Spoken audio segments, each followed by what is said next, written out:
நம்ம சேனலுக்கு கேமராமேன் இப்போதைக்கு கொஞ்சம் ஷேக்லாம் பண்ணுவார். அந்த மிஸ்டேக்ஸ்லாம் கொஞ்சம் பொறுத்துக்குங்க. இனிய தமிழ் மக்களுக்கு இனிய வணக்கம். அனைவரும் முதல் வகுப்பு பார்த்துருப்பீங்கன்னு நினைக்கிறேன். அப்படி முதல் வகுப்பு பார்க்காதவங்க போய் பார்த்துட்டு வாங்க. கையில் எல்லாருமே ஒரு நோட்டும் ஒரு பேனாவும் வச்சுக்கோங்க. முதல் வகுப்பில் உலக வாழ்வியல், ஆன்மீக வாழ்வியல் ரெண்டு தனியாக பிரித்து வச்சோம். அது இந்த தலைப்பில் இருந்து இன்றைக்கி ஒரு சில எக்ஸ்பிளைனாக நம்ம பார்ப்போம். வாங்க ஃப்ரெண்ட்ஸ், பாருங்கள் நண்பர்களே. இப்போது நம்ம ஆன்மீகம் அப்படின்றதுக்குள்ள அடிப்படை கருத்துக்களை பார்ப்போம். அடிப்படை சொல் விளக்கத்தை பார்ப்போம். இப்போ கடவுள், இது நிறைய பேருக்கு உங்களுக்கு தெரிஞ்சிருக்கும். உள்ளுக்குள்ளே தான் கடந்து செல்லணும் அப்படின்ற வார்த்தைக்கான அர்த்தம் தான் கடவுள். இப்போது ஆன்மீகத்துக்கான அர்த்தத்தை பார்ப்போம். ஆன்மீகம்னா உங்கள் ஆன்மாவை அகம், ஈனா தான் அர்த்தம். ஆன்மாவை அகத்துக்குள்ளே தரணும், அது பேர் தான் ஆன்மீகம். ஆன்மீகத்துடைய பொருள் விளக்கம் ஆன்மாவை அகத்துக்குள்ளே தரணும்.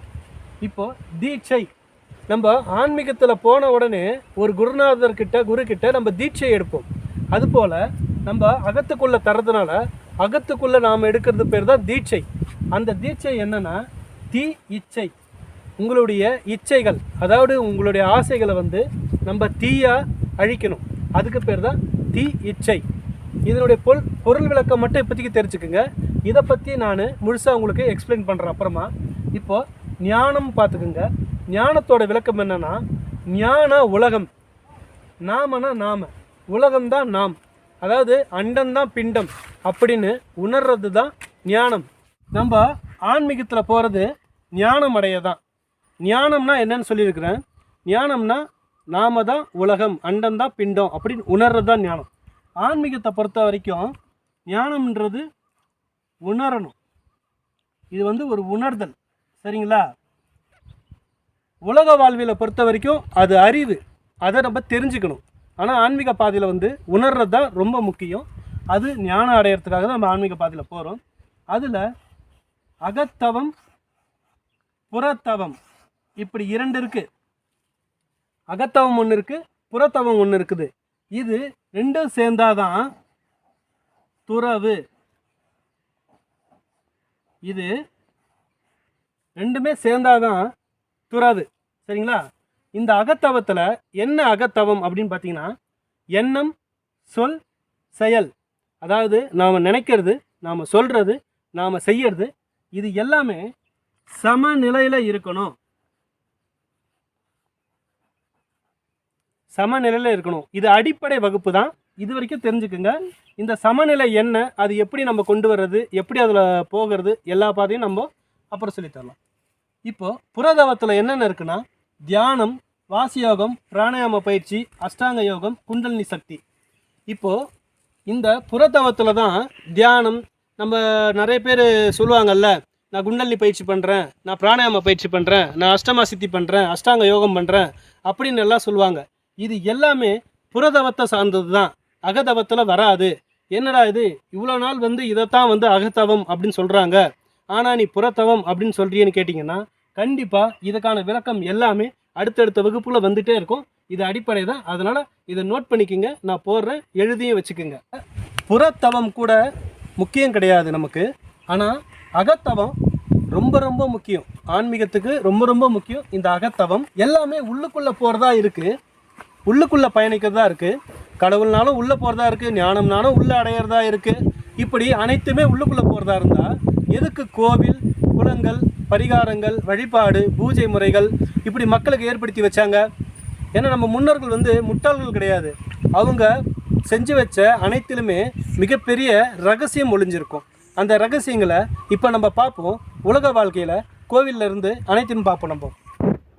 நம்ம ஆதி காலத்தில் சித்தர்கள் இந்த உலக பிரபஞ்ச இதனுடைய கட்டமைப்புகள், இதில் இருக்கக்கூடிய ரகசியங்கள் அனைத்தையும் உணர்ந்திருந்தாங்க.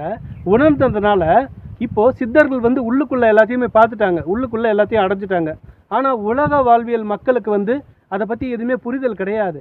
அதனால் இவங்க என்ன பண்ணாங்க, ரகசியமாக ஒரு சில விஷயங்களை சொன்னாங்க. அது எப்படின்னா, இந்த பிரபஞ்சம், அண்டம் எல்லாமே அணுக்கள் சார்ந்துதான் இருக்குது. உங்களுக்கு தெரியும், நியூட்ரான், புரோட்டான், எலக்ட்ரான், இந்த அணுக்கள் வடிவமாக இருக்குது. அந்த அணுக்கள் வடிவத்தை லிங்க வடிவமாக கொடுத்தாங்க. அதாவது பெண் பாகம், ஆண் பாகம், இது ரெண்டும் சேர்ந்தது இந்த உடலும் உயிரும் தோன்றக்கூடிய நந்தி வடிவமாக கிடைக்குது. அதை தான் என்ன பண்ணிட்டாங்க, ஆட்டம்ஸோட ஒப்பிட்டு, அணுக்களோட ஒப்பிட்டு இங்கே நியூட்ரான், புரோட்டான், எலக்ட்ரான் இந்த 3 அமைப்பையும் தான் சிவம், சக்தி, நந்தி அப்படின்னு சொல்லிட்டு ஒரு வடிவம் கொடுத்து வச்சாங்க. அந்த வடிவமும் நம்மளுடைய உயிர் தோன்றக்கூடிய பெண்ணும் ஆணும் சேரக்கூடிய அமைப்பிலே தான் கொடுத்தாங்க. புரியுதுங்களா உங்களுக்கு? இப்படி உயிர் தத்துவம்னு பார்த்தீங்கன்னா இது போல தான் சித்தர்கள் அணுவோடைய கட்டமைப்பை புரிஞ்சுக்கிட்டு அதுக்கப்புறம் அதை லிங்க வடிவமாக வெளிப்பட்டாங்க. எல்லாம் சிவமயம் அப்படின்னு சொல்கிறாங்க, அன்பே சிவம் சொல்கிறாங்க. அதுக்கு என்ன அர்த்தம்னு பாருங்க. இப்போ இந்த உயிர் தத்துவத்தில் இந்த லிங்கம் சிவம் அப்படின்னு அர்த்தம். சிவம்னா உயிர், சிவம்னா உயிர். எதுக்கு சிவம் உயிர்னு சொல்கிறேன்னு பார்த்தீங்கன்னா, எல்லாமே சிவமயம்னா எல்லாமே உயிர்கள் மயம். நீங்கள் காணும் காணாத அனைத்து பொருள்களுமே உயிர்கள் மயம் சார்ந்தவை, அதாவது எல்லாமே உயிர் இருக்குன்னு அர்த்தம். அன்பே சிவம் அப்படின்னா இந்த காணும் அனைத்து உயிர்களுமே அன்பு மூலமாகத்தான் வளருது, வாழுது. இதன் காரணம்தான் அன்பே சிவம் சொன்னாங்க. இதை பற்றிலாம் நம்ம தெளிவாக பார்ப்போம். இப்போதைக்கு இது ஒரு அடிப்படை வகுப்பு தான். அடுத்தது உடல் தத்துவம். கோவிலில் உடல் தத்துவம் வச்சுருப்பாங்க. என்னன்னு பார்த்தீங்கன்னா, இந்த லிங்கம் இருக்கிறதுக்கு கருவறை அப்படின்னு பேர். கருவறை அப்படின்னா என்னன்னா, கர்ப்ப கிரகம்.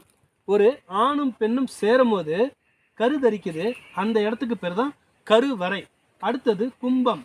ஏன் கும்பாபிஷேகம் பண்ண பிறகு தான் கோவிலில் இருக்கிற சிலைக்கு உயிர் வந்ததாக கருதி நம்ம கும்பாபிஷேகம் பண்ணுறோம். கும்பம்னா என்னன்னா இதயம். ஏன்னா முதலாக குழந்தை கருதரிச்ச உடனே அதுக்கு உயிர் வர்றது அதனுடைய இதய துடிப்பு, இதயம் உருவாகும். கரு 15 நாளில் இதயம் உண்டாகும். அப்படி இதயம் உண்டாகும் போது தான் நமக்கு உயிர் வந்துருச்சு அப்படின்னு சொல்லி டாக்டருங்க சொல்லுவாங்க. அப்படி அந்த செயல்பாடு தான் கும்பம், இதயம் அப்படின்னு சொல்லிட்டு நம்ம கோயிலுக்கு கும்பாபிஷேகம் பண்ணுறோம்.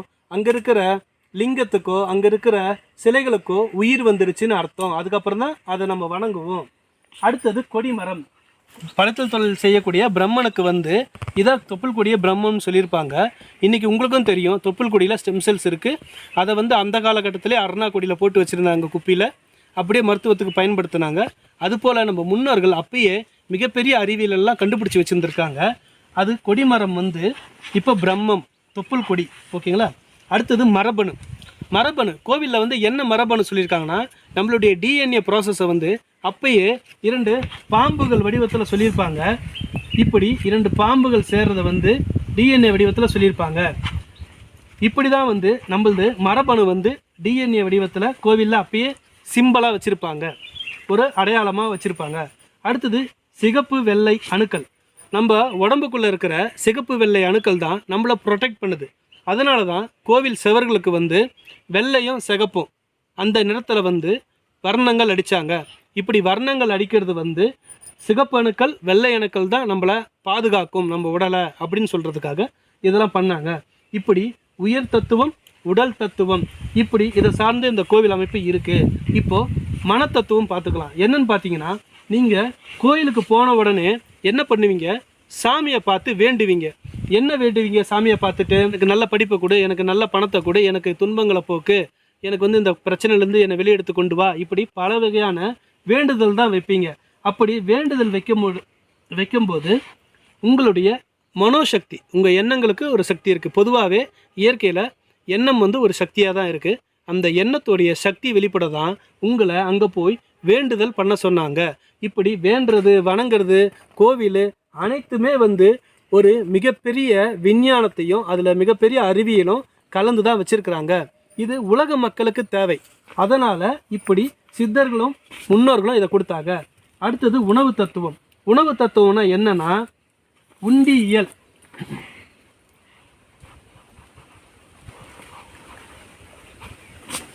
கோவிலில் எல்லாருமே உண்டியெல்லாம் காசு போடுவோம். ஏன் உண்டியல் வச்சாங்கன்னா, உண்டினா உணவுன்னு அர்த்தம், இயல்னா வழங்குறதுன்னு அர்த்தம். உண்டியல்னா உணவுக்காக நீங்கள் நன்கொடை வழங்குறீங்க, அதில் இருக்கிற காசை எடுத்து அந்த காலகட்டத்தில் அன்னதானம் பண்ணாங்க. உணவு இல்லாத ஏழை மக்கள் சாப்பிட்றதுக்கு உண்டியலை வச்சாங்க. உண்டினா உணவு, இயல்னா வழங்குறது, உண்டியல் வச்சாங்க. எந்த ஒரு மனிதனும் பசியோடு தூங்கக்கூடாது அப்படின்றதுக்காக உண்டியல் வச்சாங்க. சரிங்களா? அடுத்தது நீர் தத்துவம். என்ன நீர் தத்துவம்னா, நீர் வேளாண்மை தான் ரொம்ப ரொம்ப முக்கியம். அனைத்துக்குமே நீர் நமக்கு இருந்தால் தான் நாம் எல்லாருமே உயிரோடு வாழ முடியும். அப்படி நீரின்றி அமையாது உலகுன்னு சொன்னவங்க இந்த நீரை சேமிக்க வைக்க தான் குளங்கள் ஏற்படுத்தினாங்க. கோவிலில் இருக்கக்கூடிய குளங்கள் நீர் மேலாண்மைக்காக தான் ஏற்படுத்தப்பட்டது. இப்படி கோவில்லாம் சாதாரணமான விஷயம் இல்லைங்க. அதில் எல்லா விதத்திலையும் அறிவியல் இருக்குது. எல்லா விதத்திலும் உலக மக்கள் செம்மையாக வாழ்கிறதுக்கான அனைத்து வழிமுறைகளும் இருக்குது. இன்னும் கலாச்சாரம், பண்பாடு, நாகரிகம், சுப நிகழ்ச்சிகள், இது போல் நிறைய விஷயங்களை கோவிலில் வச்சுருப்பாங்க. அது வரும் வகுப்பில் நம்ம பார்க்கலாம். ஓகேங்களா? இப்போதைக்கு இதை பார்த்துக்கலாம். இப்போ 3வது வகுப்பில் சிவன்னா என்ன, பிரம்மானா என்ன, விஷ்ணுனா என்ன, விநாயகர், முருகர், அப்புறம் ஓம்ன்ற மந்திரம், பிரணவ மந்திரம், இதுக்கெல்லாம் விளக்கங்கள் பார்ப்போம்.